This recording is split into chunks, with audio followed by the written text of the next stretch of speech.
Bienvenidos a nuestro programa.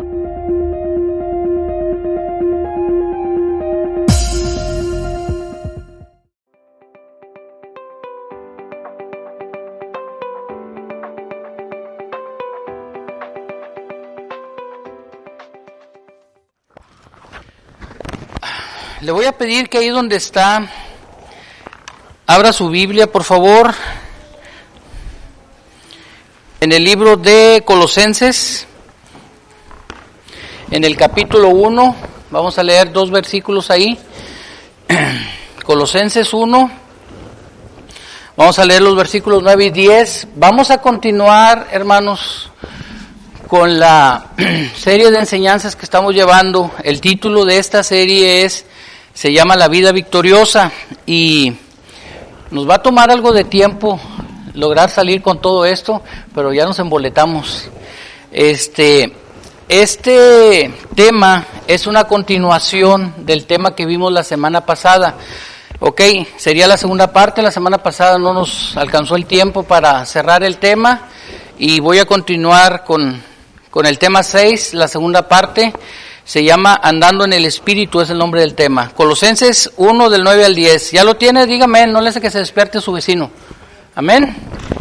Dice: por esta razón nosotros, desde el día en que lo supimos, no hemos dejado de orar por vosotros y de pedir a Dios que os haga conocer plenamente su voluntad y que os dé toda clase de sabiduría y entendimiento espiritual. Así podéis portaos como deben hacerlo los que pertenecen al Señor, haciendo siempre lo que le agrada, dando frutos de toda clase de buenas obras, llegando a conocer mejor a Dios. Amén. Cierre sus ojos, vamos a orar. Señor, te damos gracias en esta mañana por la bendición de estar en tu casa. Gracias te damos, Señor, porque tú nos permites estar aquí, Señor, para alabarte, para glorificarte, Señor, para ser edificados, Señor, con tu palabra. Yo te pido en esta mañana, Señor, que tú vengas a hablar a tu iglesia. Aquí está tu pueblo, Señor, aquel que tú llamaste a que se congregara esta mañana y que ha respondido, Señor, a tu llamado. Yo te ruego que tu Santo Espíritu hable a nuestras vidas, Señor, y que la palabra, Señor, que va a ser expuesta en esta mañana rinda fruto, Señor, para gloria de tu nombre. Nos ponemos en esta mañana en tus manos, Dios, en el nombre de Cristo Jesús. Amén. Ocupe su lugar. La semana pasada, ya casi cambiamos el tema, hermanos, es un tema que ha sido un poco redundante, pero cada semana Dios nos ha permitido aprender algunas cosas distintas, y como son temas muy profundos los que estamos tratando de llevar a cabo, constantemente vamos a tocar algunos temas que parecerán redundantes. Entonces, mire, la semana pasada vimos cómo la falta de conocimiento de las bendiciones de Dios en nuestra vida, de lo que Dios ha hecho en nuestra vida, bloquea nuestro crecimiento espiritual. Vimos cómo el temor, la falta de conocimiento de lo que Dios ha hecho en cuanto al temor, cuál es mi posición en Cristo Jesús, todo eso evita que el cristiano pueda madurar espiritualmente hablando, y por ende o por resultado de esa falta de madurez, el andar del cristiano no es precisamente lo que debe ser digno de un hijo de Dios. Y es un papel que Satanás ha sabido jugar perfectamente dentro de nuestras iglesias el día de hoy, porque la buena enseñanza, y perdone que así lo diga, se ha dejado de lado y se ha cambiado la palabra de Dios por filosofías, pensamientos cristianos, pensamientos filosóficos y otras cosas que no edifican a la iglesia. En muchos lugares la palabra de Dios no tiene suficiente valor y hay que usar psicólogos y otras cosas para que la gente, motivadores, para que la gente se motive y se anime, y han dejado el poder del Espíritu Santo de lado. ¿Ok? Y eso pues ha traído como resultado, la verdad, que la iglesia, con perdón de la palabra, esté con las patas para arriba, en muchos sentidos. Entonces, esta mañana, hermanos, lo que yo quiero hablar es lo que significa andar en el Espíritu y lo que no significa andar en el Espíritu. La vida cristiana, hermanos, en esencia es vivir algo sobrenatural. ¿Sabía usted eso? ¿No? Bueno, se lo voy a volver a decir. La vida cristiana en esencia es vivir sobrenaturalmente. Y hablar de lo sobrenatural, uno tiene que tener cuidado porque se prestan muchas pésimas interpretaciones. Cuando yo me refiero a una vida sobrenatural, es a la obra sobrenatural del Espíritu Santo en la vida del creyente. Porque gracias a eso usted se puede sobreponer de manera sobrenatural a las luchas, a las pruebas, a las aflicciones y a la tentación. ¿Me estoy explicando, hermanos? ¿Sí me estoy explicando correctamente? Por eso la vida cristiana es sobrenatural. Porque lo natural es que usted se vaya con lo que el mundo hace, pero sobrenaturalmente el cristiano maduro se refrena y dice, no, es que eso no le agrada a Dios. Y la gente dice, tú estás mal de la cabeza, algo no está bien contigo. Tú no hablas igual, no te comportas igual. No, porque usted vive de una manera distinta, gracias al poder del Espíritu Santo. ¿Ok?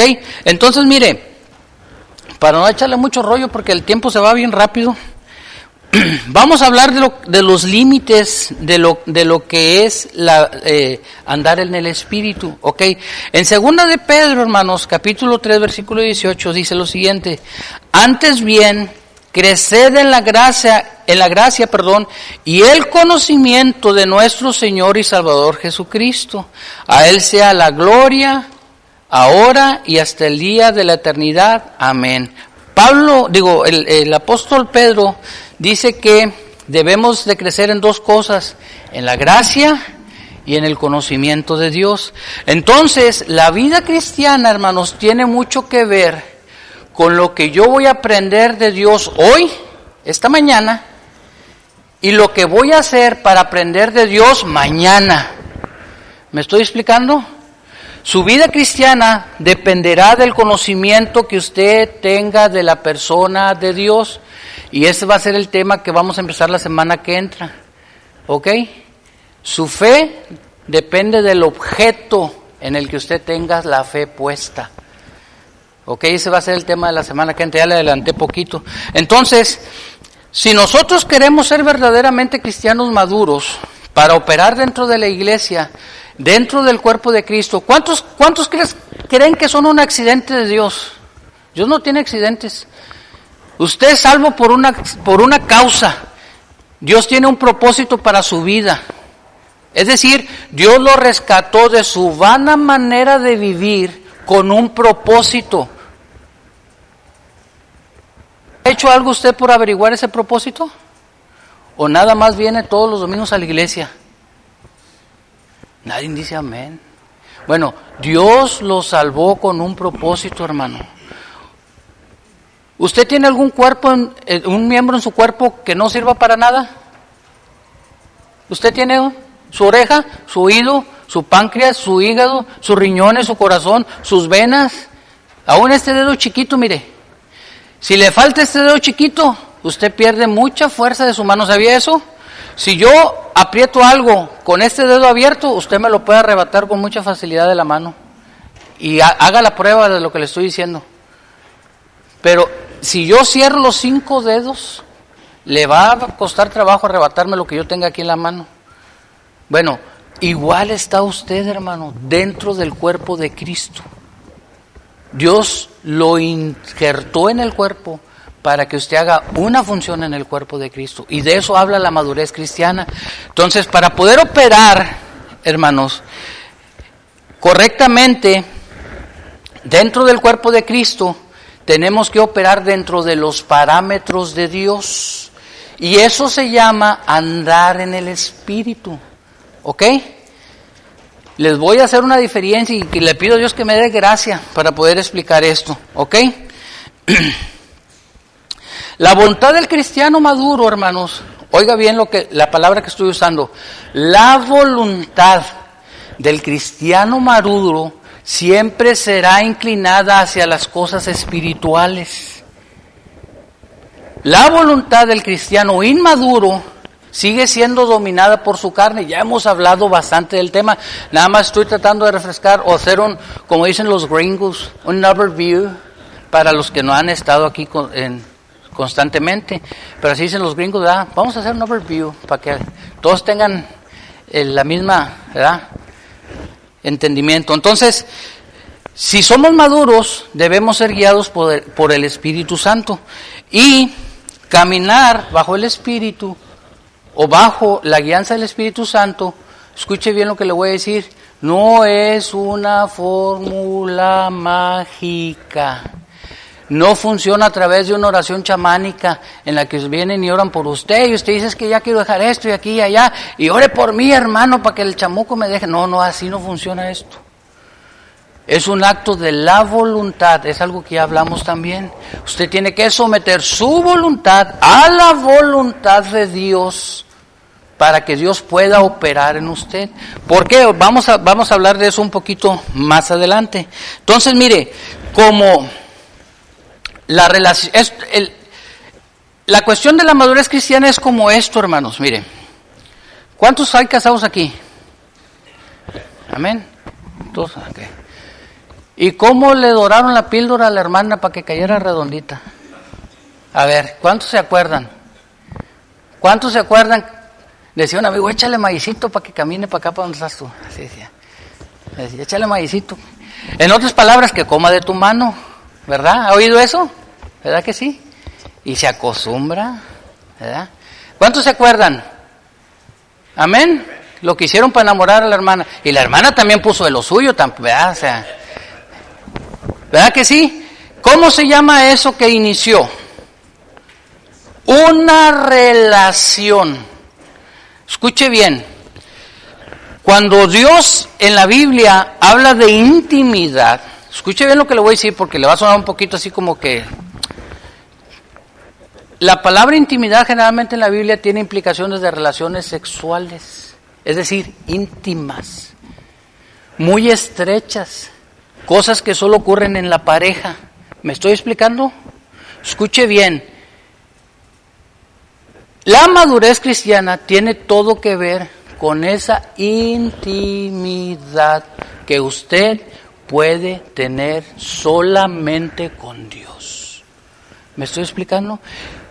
Imagínese esto, para tratar de ponerlo en un contexto más. ¿Cuántos de ustedes son rutinarios en su relación con su mujer o con su pareja, pues, para que se entienda? Sea hombre o mujer. ¿Cuántos son rutinarios? ¿Cuántos son esporádicos? O siguen un patrón. Perdóneme la intromisión. A la hora de tener intimidad siempre sigue un patrón. ¿Sí me explico? ¿Verdad que no? ¿Verdad que no? No es una fórmula, hermanos. La intimidad con Dios no es una fórmula. Es algo que se tiene que dar entre usted y Dios nada más. Así como el varón o la mujer busca el momento de tener esa intimidad con el hombre o con la mujer, dejando de lado todos los protocolos. ¿Me estoy explicando lo que les quiero decir? Sí, se me estoy explicando. Es igual, hermanos. Nosotros tenemos que buscar esa espontaneidad con Dios en nuestra relación. Desarnos de todo, de todas las apariencias. A Dios no lo podemos impresionar. Él nos conoce perfectamente bien. ¿Me estoy explicando? Y venir ante Él, humillarnos, abrir nuestro corazón, que Dios pueda trabajar, que podemos llorar delante de su presencia, que nos pueda consolar, que su Espíritu Santo pueda trabajar en nuestro espíritu, fortalecernos, animarnos. ¿Me estoy explicando? Mire, ¿cuántos conocen este acrónimo, la casa de la oración? ¿Han oído hablar de eso? ¿Sí? ¿Sí han oído? Que es confesión, agradecimiento, súplica y adoración. ¿Sí? Bueno, es una pequeña guía, ¿verdad?, de más o menos cómo debemos orar. Pero imagínese que siempre siga yo ese patrón. ¿Me estoy explicando lo que le quiero decir? Cuando la lucha viene y de repente te confrontas con un problema que no estabas esperando, pues vengo a Dios como vengo. Señor,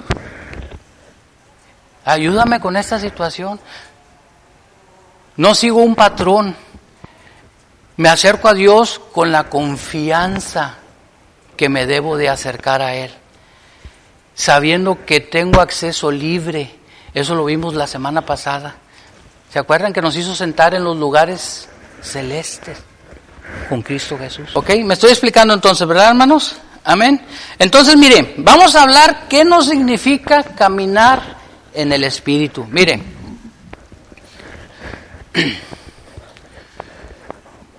yo creo en el don de las lenguas. Dios tuvo a bien bautizarme con el Espíritu Santo. Y muchas veces yo hablo lenguas, pero yo no hago escándalo. ¿Yo lo que le dije? Yo hablo lenguas. Cuando Dios me quiere tomar, yo no forzo las lenguas.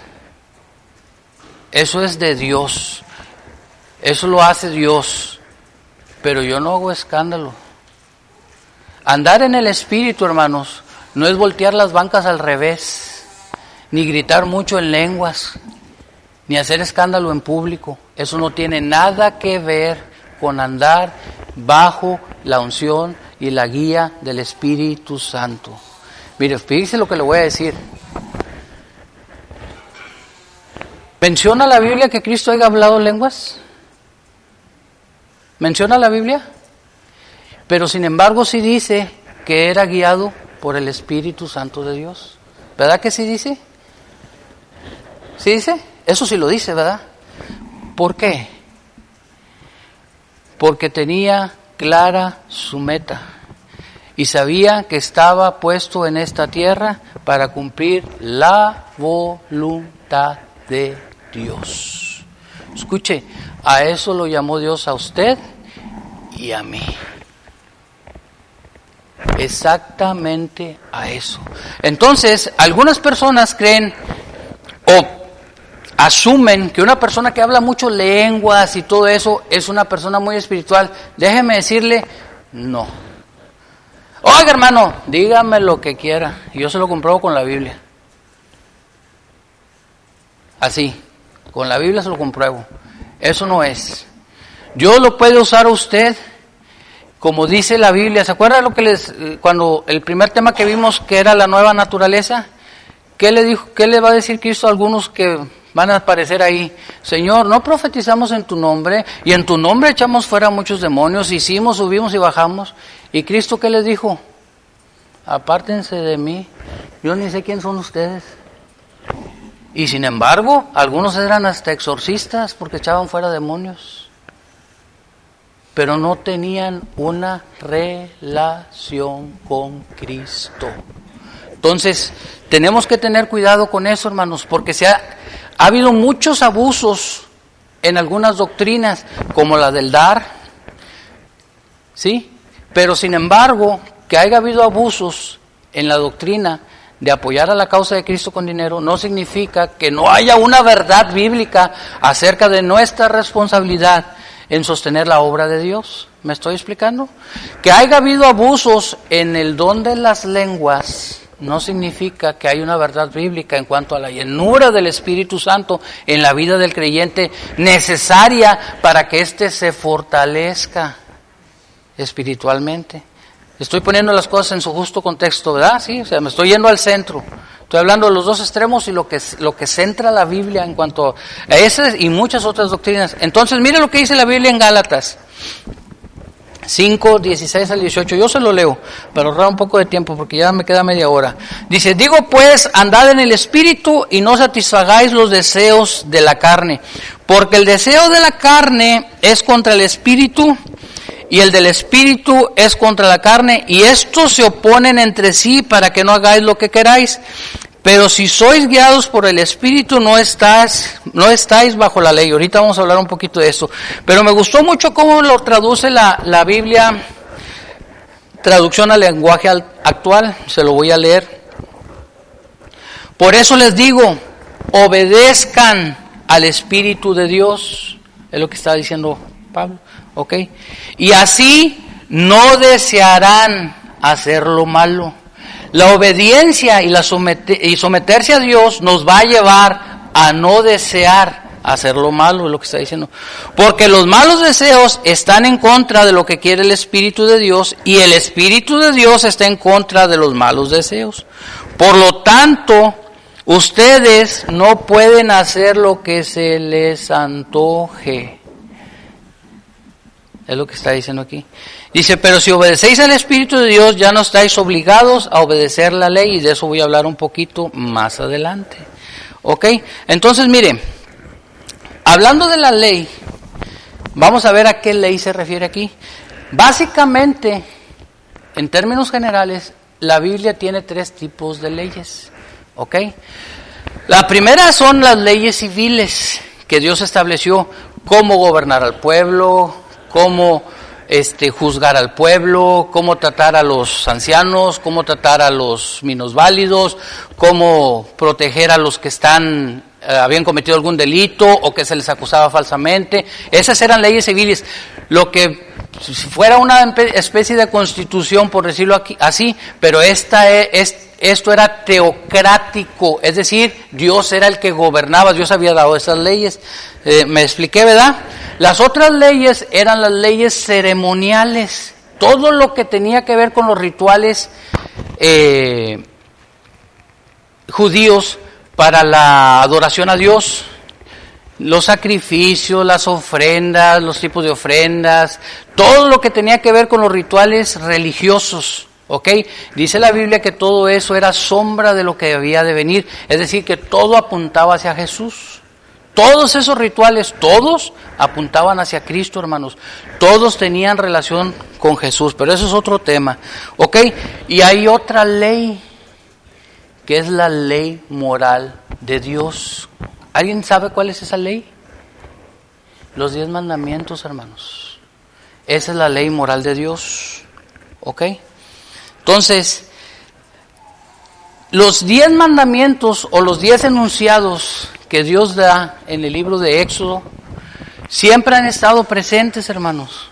Porque si no hubiera Adán tenido conocimiento de lo que Dios era y de lo que significaba la presencia de Dios, no hubiera habido pecado.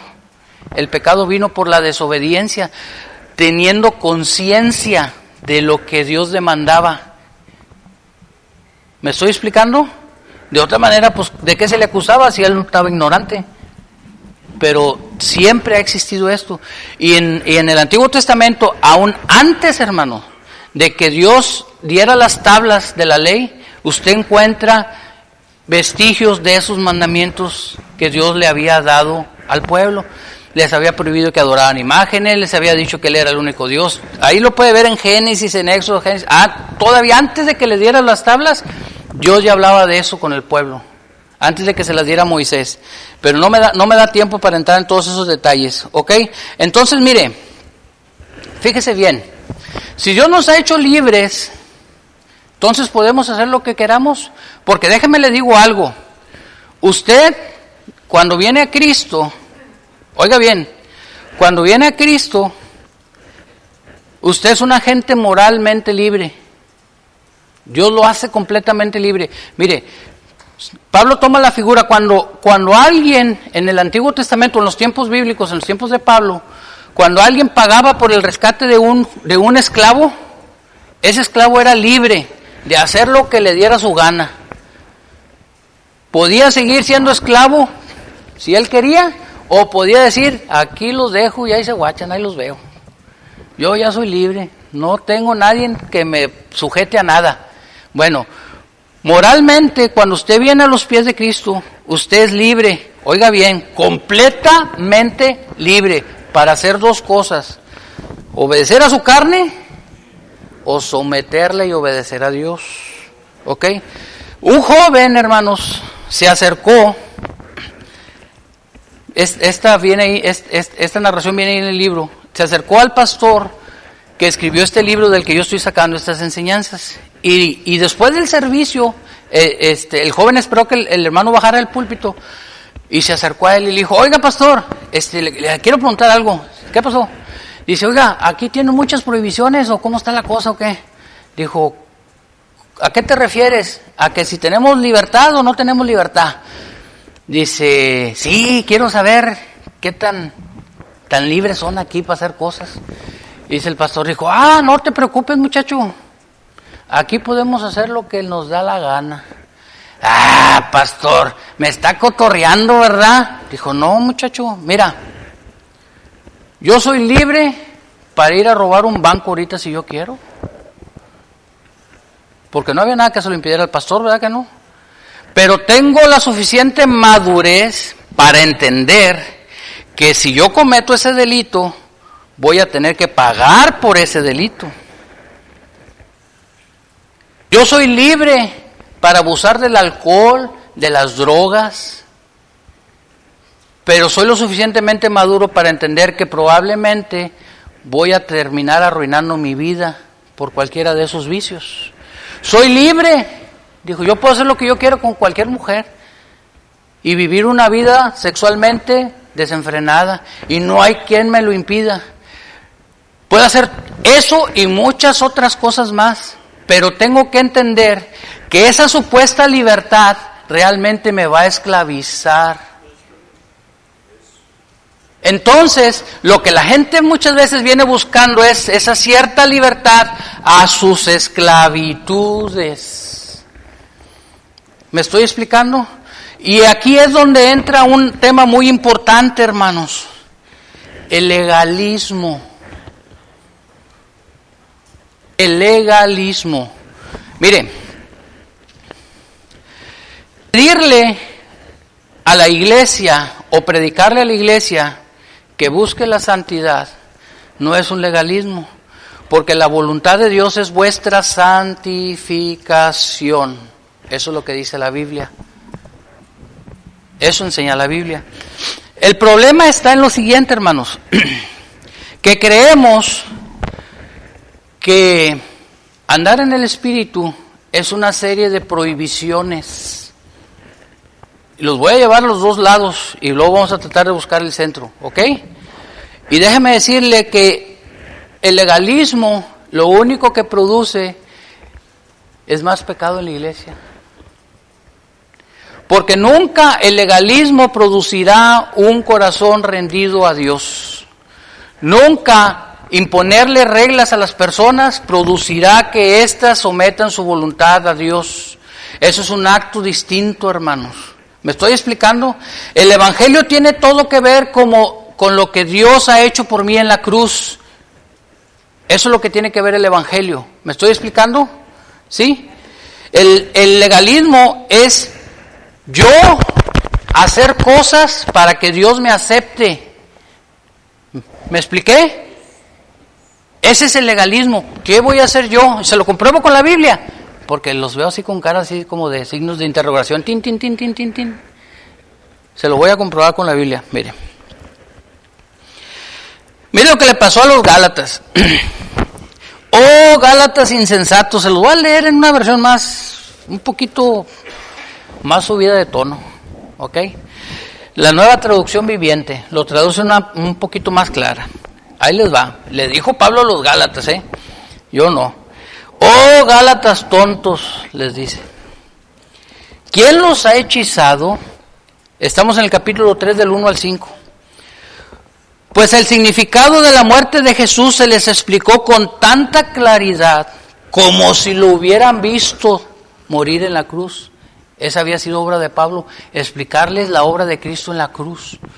Y se los hizo de tal manera que prácticamente es como si ellos hubieran estado presentes. ¿Ok? Versículo 2. Déjenme hacerle una pregunta. ¿Recibieron el Espíritu Santo por obedecer la ley de Moisés? Claro que no. ¿Cuántos de ustedes recibieron el Espíritu de Dios por obedecer mandamientos? Claro que no. Dice, ¿recibieron al Espíritu Santo por obedecer la ley de Dios? Claro que no. Dice, recibieron el Espíritu Santo porque creyeron al mensaje. Es un acto de fe. Creer es un acto de fe. ¿Estamos de acuerdo? ¿Ok? Porque creyeron al mensaje que escucharon acerca de Cristo. El 3. ¿Será posible que sean tan tontos? Después de haber comenzado a vivir la vida cristiana por el Espíritu. Dice el versículo 3. ¿Ok? ¿Por qué ahora tratan de ser perfectos mediante sus propios esfuerzos? Y eso es lo que pasa hoy en día. Ese es el legalismo, hermanos. Dice, ¿acaso han pasado tantas experiencias en vano? No puede ser que no les haya servido para nada. El versículo 5. Vuelvo a preguntarles, ¿acaso Dios les ha dado el Espíritu Santo y hace milagro entre ustedes porque obedecen a la ley? Por supuesto que no. Es porque creen al mensaje que oyeron acerca de Jesús. Entonces, hermano, hoy hay muchas iglesias muy legalistas en la que la mujer tiene que traer el pelo hasta acá. Y que se tiene que vestir de cierta manera, y que no se puede poner esto, y que no se puede poner aquello, y que debe de andar asá, y que la falda tiene que estar hasta los tobillos, y que la blusa tiene que estar hasta el pescuezo, y las mangas hasta acá. ¿Sí me explico? ¿Ha visto iglesias así? ¿Sí las ha visto? Y los hombres se tienen que sentar acá, y las mujeres acá, para que no los tiente el diablo. Risa, pero es verdad. El problema no está en el diablo, hermanos. El problema está en el corazón de la persona. En un corazón que no ha sido transformado, que no ha sido tocado por Dios o que no se quiere someter a la voluntad de Dios. Entonces, yo le voy a comprobar a usted con la Biblia el peligro del legalismo. Uno de los principales problemas que tiene el legalismo es que le imputan poder o le dan poder a ciertas acciones para salvación o para una mejor vida cristiana. ¿Se lo compruebo con la Biblia? Hechos 15, capítulo 1. Fue el primer concilio que se hizo, históricamente hablando, que está en Hechos 15. ¿Cuál era el problema? Hechos 15, capítulo 1. Entonces algunos que venían de Judea enseñaban a los hermanos, si no os circuncidáis conforme al rito de Moisés, no pueden ser salvos. O sea, es Cristo más las lenguas, Cristo más el bautismo, Cristo más esto, Cristo más lo otro, Cristo más aquello. No, hermanos, la suficiencia de Cristo es total para salvación de las personas. Nada que usted y yo pueda hacer me hace más salvo que antes de venir a los pies de Jesús. Yo soy salvo en el momento que yo vengo, me arrepiento de mis pecados, nazco de nuevo, en ese momento soy hijo de Dios. Y no hay nada que yo pueda hacer para ser más hijo de Dios que en ese momento que Dios me hizo nacer. Y sin embargo, hoy en día vemos que le imputan poderes todavía a las cosas. Si no se bautizan por tal o tal fórmula, no sirve ese bautismo. Qué ridículo, hermanos. Yo he oído gente que dice que si no hablas lengua no eres salvo. La Biblia no enseña eso. Es una herejía eso. Esos son los peligros del legalismo. Y pasa lo mismo en otras áreas de la iglesia. ¿Ok? ¿Qué más? Es atribuirle efectos de santificación o purificación a prácticas, hermanos, o ritos o conductas. Mire, escuche bien. ¿Usted ha visto a los de la Marcha del Silencio? ¿No los ha visto? ¿No? Se ponen unos troncotes llenos de espinas aquí en el espinazo, se los amarran y van caminando para pagar en algo sus pecados. Eso lo hacen en Semana Santa. Y otros se van golpeando con un chicote. Y otros se van de rodillas hasta que les sangran y se ponen esto y se ponen lo otro. Pues en el cristianismo ha pasado casi lo mismo, hermanos. Y le atribuyen al ayuno cosas que no son. Por mencionarle solo algo. ¿Sí? La verdadera madurez cristiana es una relación con Dios, personal con Dios, personal con Dios. Mire, el pastor puede echar toda la teología que trae, yo también. Si usted no se somete a la voluntad de Dios, haga de cuenta que le hablamos a la pared. Textualmente se lo estoy diciendo. Actos de la voluntad. ¿Ok? Entonces, fíjese lo que dice Mateo. Mateo 15, el 1 y el 2 dice, entonces se acercaron a Jesús, ciertos escribas y fariseos de Jerusalén, diciendo, ¿por qué tus discípulos quebrantan la tradición de los ancianos? Porque no se lavan las manos para comer el pan.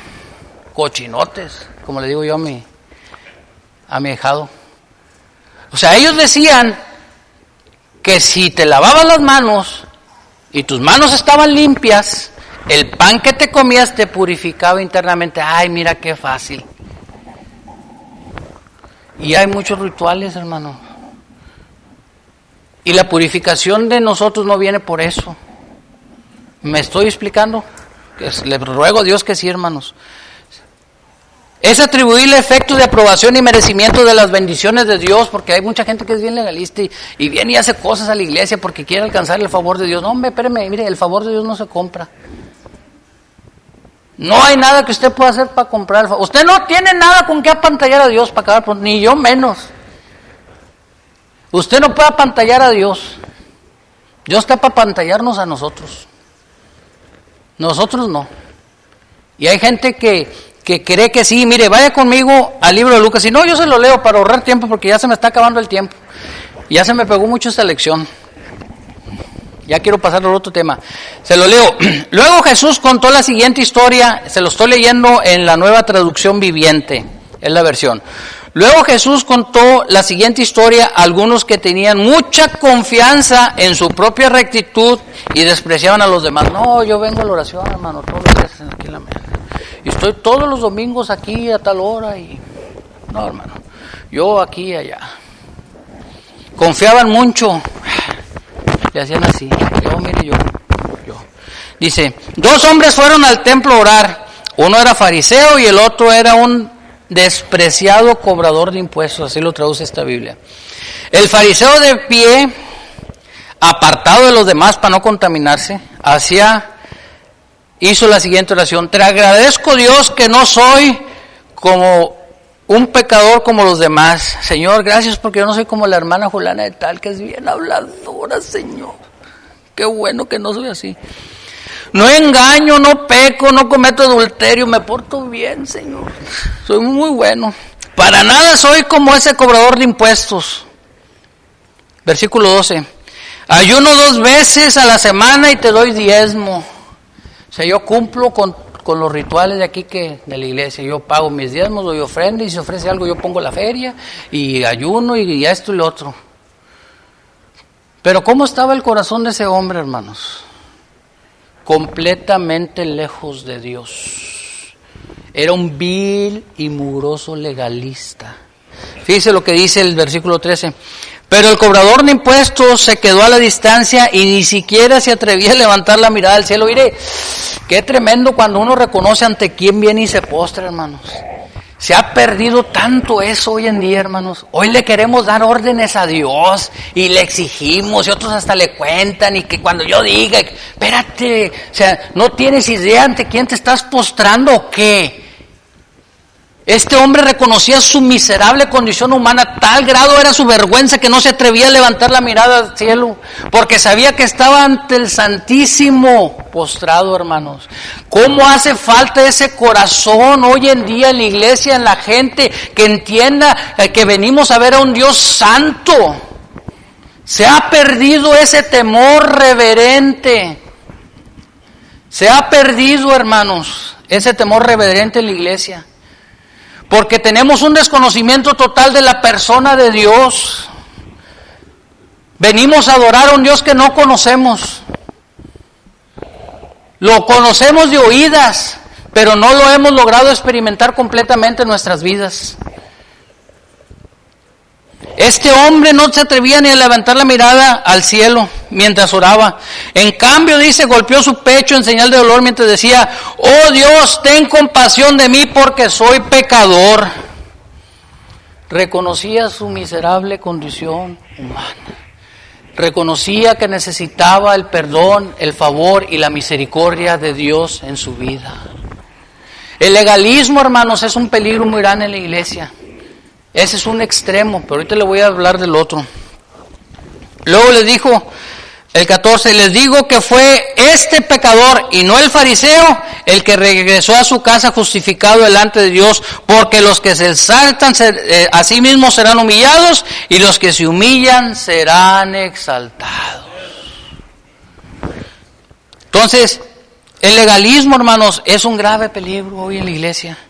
Creer que somos más cristianos que otros, o creer que porque ayunamos más, que porque eso, que porque... No, espérenme tantito, cálmense ahí. Tenemos que tener un corazón humilde delante de Dios para poder tener una perfecta relación con Él, entendiendo a la persona de Dios, ante quién nos estamos postrando, ante quién nos estamos dirigiendo, hermanos, con toda humildad, ruego, súplica. Le ruego a Dios que eso que estoy hablando haga eco en su vida, hermanos. ¿Ok? Entonces, mire, si ya estoy libre de la ley, entonces, ¿qué? Si el legalismo es una cosa, el libertinaje es otro, déjeme le digo que no, hermanos. Las leyes de Dios están puestas para su beneficio y mi beneficio. Y debemos observar esas leyes guiados por el Espíritu de Dios. ¿Me estoy explicando? Cuando usted y yo nos sometemos a la voluntad de Dios y deseamos empezar a caminar en el Espíritu Santo, guiados por Él, vamos a ser estrictos observadores de lo que Dios manda en su palabra. Y el mismo Espíritu Santo te va a guiar siempre a toda verdad y a toda justicia. Y cuando tú cometas una falta, porque no somos perfectos, hermanos, yo no soy perfecto, yo me equivoco. Mire, yo lo he dicho otras veces, a mí no me da vergüenza, yo batallo con mi carácter. Dios lo sabe. Yo no tengo otra cara, hermanos. Yo batallo a veces con mi carácter. Tengo un trabajo muy difícil, en donde tengo que lidiar con muchas gentes, muchas personas. A veces tengo que hacer el trabajo de gente que le están pagando y lo tengo que hacer yo. Yo no sé por qué le están pagando, pero bueno, así es. Y yo tengo que luchar con todo eso. ¿Estamos? Pero Dios demanda de mí, ¿qué? Que someta ese carácter a la voluntad de Dios. Seguramente más de una vez Dios me ha pasado por la prensa, como platicaba en la mañana con mi hermano, para que se me caiga el cochambre que traigo. Y Dios tiene que trabajar en mi vida. Eso significa ir siendo guiados por el Espíritu de Dios, hermanos. ¿Ok? Entonces las leyes de Dios, de las cuales intentamos quedar libres muchas veces, cuando hacemos esas preguntas tan tontas como la que hizo el joven, ¿verdad? Estamos queriendo quedar libres de la protección de Dios, hermanos. Porque ciertamente usted queda libre cuando viene a Cristo para hacer lo que le dé su gana. Así, Dios lo hizo libre, es una gente moralmente libre.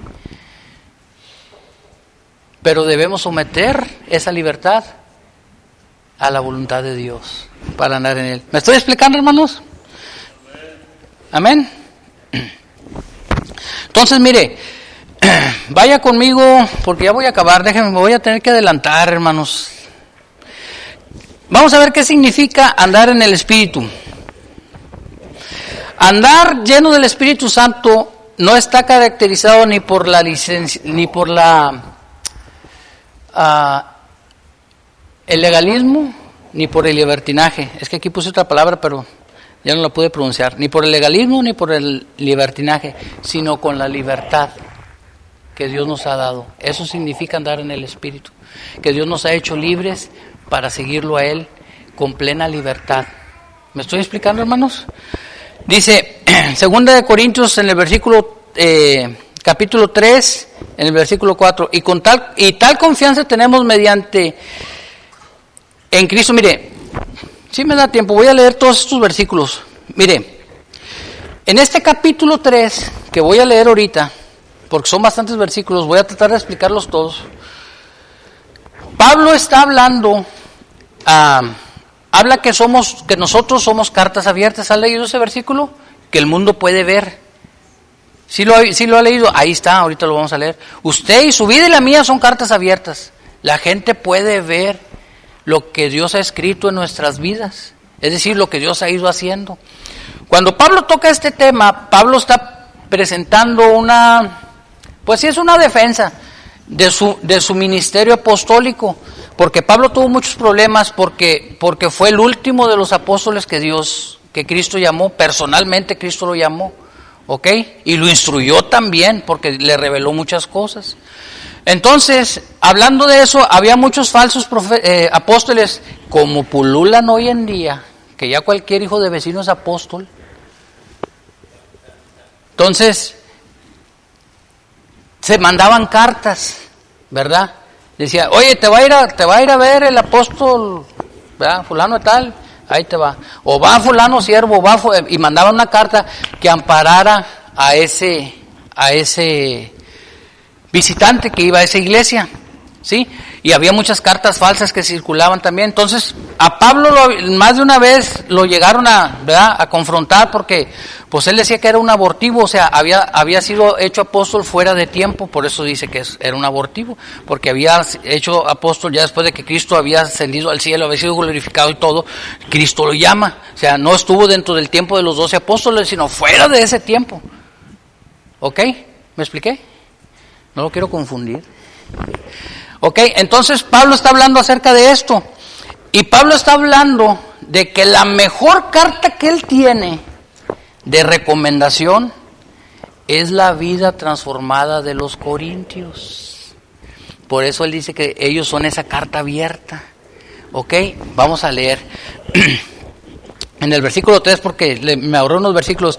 Y tal confianza tenemos mediante Cristo. Vaya conmigo a 2 Corintios 3, vamos a leer hasta como el 18. Yo creo que sí me da tiempo. Tal confianza tenemos mediante Cristo para con Dios. Dice, tal confianza tenemos. Pablo no está hablando de que él confiaba en sí mismo para la obra que Dios estaba haciendo, sino que él confiaba en Cristo, que él podía hacer esa obra, obviamente utilizándolo a él, ¿sí? Para que la vida de estas personas fuera transformada. El 5. No que seamos competentes por nosotros mismos para pensar algo como de nosotros mismos, el 5, sino que nuestra competencia viene de Dios. Es decir, no es que yo sea capaz para realizar esa tarea, ¿sí? De ayudar a los creyentes a que fueran transformados, ¿ok? Mediante el poder de la predicación. Es lo que está diciendo, sino que mi habilidad, mi competencia, o sea, lo que yo puedo hacer no viene de mí, sino que viene de Dios. O sea, reconoce su incapacidad. ¿Me estoy explicando? Y dice que lo que él hace no lo hace por él, sino que lo hace por la gracia de Dios que opera en él para que las personas sean transformadas. Voy bien hasta ahí, ¿verdad? El cual, el 6, asimismo nos hizo ministros competentes de un nuevo pacto, no de la letra, sino del Espíritu, porque la letra mata, mas el Espíritu vivifica. Mire, fíjese, este es uno de los peores versículos, de los versículos que más peor han sido interpretados. Porque cuando ven a una persona estudiar mucho, dice, acuérdate que la Biblia dice que la letra mata. No, hermanos, ahí no está hablando de eso. Si algo le reclama a Dios a su pueblo es la ignorancia que hay en el pueblo. ¿Y cómo vas a dejar esa ignorancia si no te metes a la palabra de Dios? La Biblia no se contradice, hermanos, pero mucha gente interpreta pésimamente mal este versículo, pensando que estudiar la palabra de Dios te puede llevar a la muerte. ¿Cómo te va a llevar a la muerte algo que está puesto para vida? Tus palabras son espíritu y son vida. ¿A quién iremos, Señor? Dijeron los apóstoles, ¿sí o no? Entonces, ¿a qué está hablando ahí? Habla de la ley que es muerte, la ley moral de Dios. ¿Por qué? Porque cuando tú vienes a la ley moral de Dios y te confronta la ley de Dios, miras tu incapacidad para poder ser salvo. Y el resultado es muerte. Entonces, bajo ese pacto ya no estamos bajo el del Espíritu, que es bajo la gracia de Dios. ¿Me estoy explicando, hermanos? ¿Sí? ¿Estoy diciendo? Ok. No los quiero confundir porque luego el pastor ya no va a prestar el púlpito. ¿Ok? ¿Vamos bien? No me regreso porque ya no me queda mucho tiempo. 5 minutos. ¿Ok? Entonces, vamos al versículo 7. Y si el ministerio de muerte grabado en letras de piedra fue con gloria, tanto que los hijos de Israel no pudieron fijar la vista en el rostro de Moisés a causa de la gloria de su rostro, la cual había de perecer. Mire, fíjese, aquí está hablando de la gloria pasajera que tuvo la ley y todos los que estuvieron bajo la ley, porque eso fue pasajero. ¿Ok? De eso está hablando. Cuando Moisés bajó, dice la Biblia que su rostro iluminaba, o sea, brillaba y se tenía que tapar. Oiga bien, el pueblo de Israel no pudo ser partícipe de esa gloria. Y iba a ser pasajera, porque después se fue del rostro de Moisés esa gloria. ¿Ok? Es igual, esa gloria en esos mandamientos fue pasajera, tuvo su tiempo, pero no estaba destinada como la gloria que estamos disfrutando nosotros ahora. Vaya al versículo 8. ¿Cómo no será más bien con gloria el ministerio del Espíritu? El 9 dice, porque si el ministerio de condenación fue con gloria, mucho más abundará en gloria el ministerio de justificación. Pues claro, porque si ese ministerio tuvo gloria y era para condenación de los hombres, para que los hombres pudieran confrontar su vida de pecado y ver la necesidad de un Salvador, ¿cuánto más ahora nosotros que estamos bajo el nuevo pacto, que tenemos completa visión de lo que Dios tenía para el hombre? ¿Me estoy explicando, hermanos? ¿Cuánto más hemos disfrutado o será más glorioso que lo que pudieron ver en el Antiguo Testamento? Estamos en un mucho mejor pacto, hermanos. Ahorita vamos a hablar un poquito de eso. Porque aún lo que fue glorioso no es glorioso en este respecto, en comparación con la gloria más eminente. Dice, porque si lo que perece tuvo gloria, mucho más será lo que permanece. Porque este pacto nuevo, bajo el cual estamos, que se estableció en la Santa Cena, es eterno. No perece, no carece, es eterno. Usted y yo estamos bajo un pacto que no se rompe, no por lo que yo soy, sino por lo que Dios es. ¿Me estoy explicando, hermanos? Amén. Voy a apretar un poquito. El 12. Así que teniendo tal esperanza, usamos de mucha franqueza. Dice, y no como el 13, y no como Moisés que ponía un velo sobre su rostro para que los hijos de Israel no fijaran su vista en él, a fin de que aquello que había de ser abolido, pero el entendimiento de ellos se embotó, porque hasta el día de hoy, cuando leen el antiguo pacto, les queda el mismo velo no descubierto, el cual por Cristo es quitado. Mire, le decía, ellos no podían ver la gloria de aquello que estaba pasando con Moisés. Había un velo. Ellos no tuvieron esa oportunidad. ¿Ok? Ese mismo velo lo tienen hasta el día de hoy. Es un velo en el corazón que no los deja ver. Ese mismo velo opera en todos aquellos que no son creyentes. No pueden ver. Pero cuando usted y yo venimos a Cristo, ese velo es quitado. Y podemos ver la gloria de Dios, hermanos, de todo lo que Dios nos ha hecho. El Espíritu Santo nos abre el panorama y podemos empezar a ver la grandeza del Dios que tenemos, de cómo hemos sido favorecidos con toda bendición en los lugares celestes, porque el velo ha sido quitado y nuestra gloria no será pasajera como la fue en el Antiguo Testamento, será eterna. ¿Ok? Versículo 15, y hasta el día de hoy cuando se lee a Moisés, el velo está puesto en el corazón de ellos, o sea, están ciegos, pero cuando se conviertan al Señor, el velo será quitado. Cuando usted se convirtió a Cristo, yo me convertí a Cristo, ese velo se cayó, fue quitado, y nuestros ojos fueron abiertos, ¿ok? Porque el Señor es Espíritu, y donde está el Espíritu de Dios, ¿qué dice? ¿Dónde está el Espíritu de Dios? ¿No sabe? ¿Dónde está? Ya les enseñé. ¿Dónde está? En usted. Donde está el Espíritu de Dios, ahí hay libertad. Dios nos ha hecho libres, hermanos. ¿Me estoy explicando? Amén. Pues miren, ya se me acabó y yo sé que hay otros eventos, ¿ok? Nomás le voy a pedir 5 minutos al pastor. Romanos 8:14. Porque todos los que son guiados por el Espíritu de Dios, estos son hijos de Dios. ¿Cuántos hijos de Dios hay aquí? Entonces, según Romanos 8:14, Si usted y yo somos hijos de Dios, ¿por quién debemos ser guiados? Por el Espíritu de Dios. Entonces, hermanos, cuando habla de guianza, hermanos, habla de un caminar. Eso habla, ¿ok? Cuando Cristo dijo que el que se sienta cansado que tome su yugo, porque su yugo es ligero, ¿o cómo dice? ¿Cómo dice? ¿Ha visto dos animalitos cuando los juntan para arar? ¿Verdad que les ponen un yugo? Ninguno de los dos puede caminar adelante del otro, porque va a lastimar al otro. ¿Ok? Cuando nosotros tomamos el yugo de Dios en Cristo, tenemos que andar al paso de Cristo, porque si nos atrasamos, nos vamos a lastimar, y si nos adelantamos, también. Tenemos que ir a la par con Él. ¿Me estoy explicando, hermanos? No podemos correr cuando no estamos listos. Tenemos que andar al paso que va Él, para que podamos ser guiados por su Espíritu.